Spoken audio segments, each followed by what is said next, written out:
it was definitely a performance. Oh, yeah. Performance worthy of a crown. They were having chats today, by the way. With their 7th Concacaf Championship, a Champions Cup title, ties America for most all time. Told you they were having a bad weekend. And their first since 2013-2014 season. It's their largest margin of victory by any team in a final match since 1990, when America won 6-0 in the second leg of the final. So they could at least hold on to that record.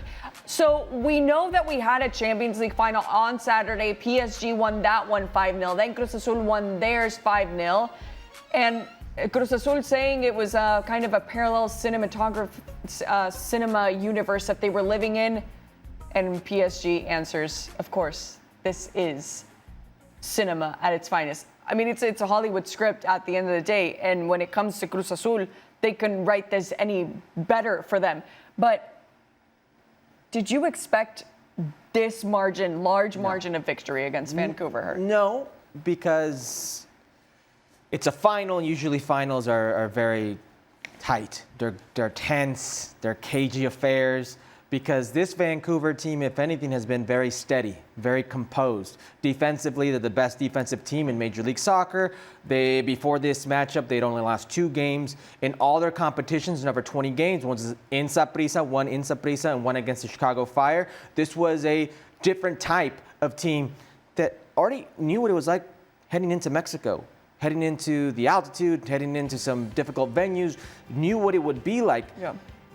But when you play so naively, when you gift opponents opportunities by naively trying to play out of the back, when you lose the ball in your own defensive third, when you lose it facing your own goal against a team that is so potent in the way they press you and how they attack, that takes their chances, and you don't learn from the first, nor the second, nor the third, it's going to get out of hand.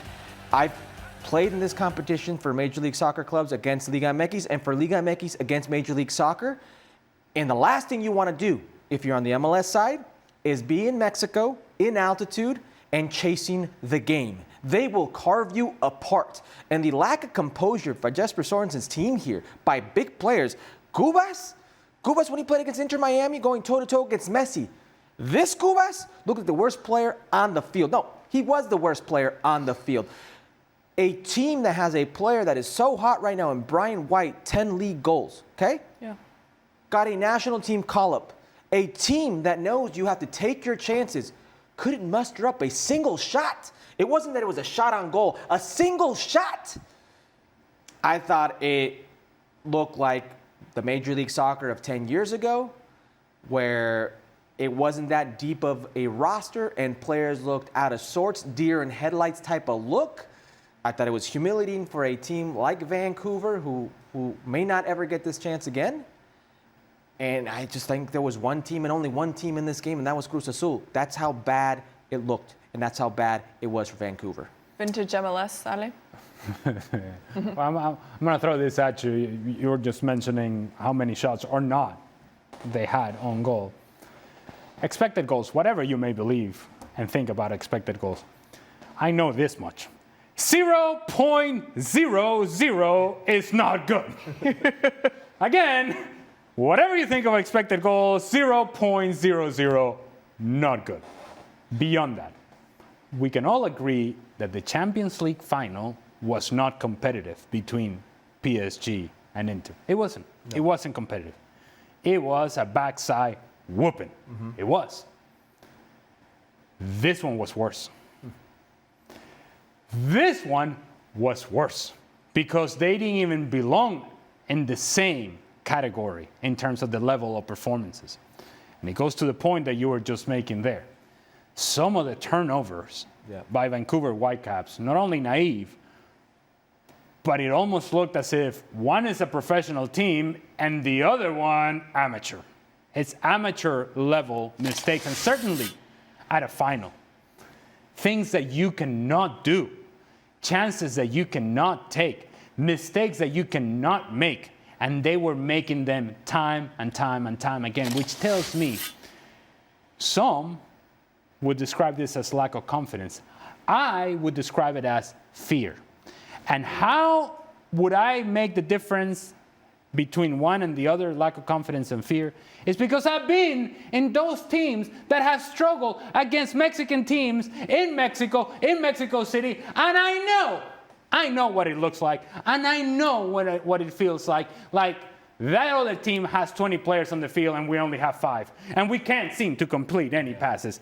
That comes from fear. That comes from intimidation. That comes from the fact that you are not able to handle the moment, and you stop thinking the game, you stop processing ideas, you start making mistakes, and the mistakes never stop, and they were exposed time and time again. This was less competitive than the Champions League final. Yeah, there'll be those people out there who will remind you how Sebastian Berhalter wasn't in this game because he accumulated yellows. He's been probably their best player. You're going to have Sebastian Berhalter, Greg Berhalter, and the whole Berhalter family. There will be those who will say, well, Ryan Gauld, who was an MVP candidate not too long ago, he was also not there. I tell you what, I agree with Ali here. It wouldn't have made much of a difference. You go in, this is football, 11v11, and if there is one weak link in that chain, these teams at home in the altitude with that support, they're going to find it, and they are going to tear you to shreds. They didn't just find one. They found it over and over and over again. That back line, Cubas, inoperative, players with Nelson Akam, or O'Brien White. They couldn't find a rhythm. They couldn't find possession. They couldn't find relief.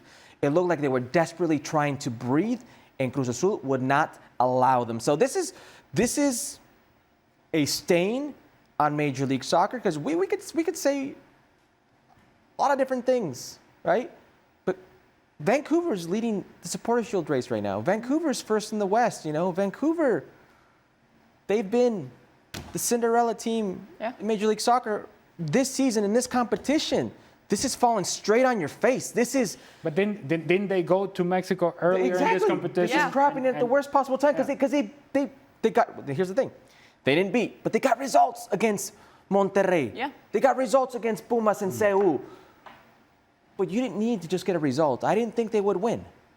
But I did not have this on my radar. We expected a 2-1, maybe. I expected a tight affair, a tight game, but I didn't think they would be carved open and humiliated the way they were. Yeah, Sorensen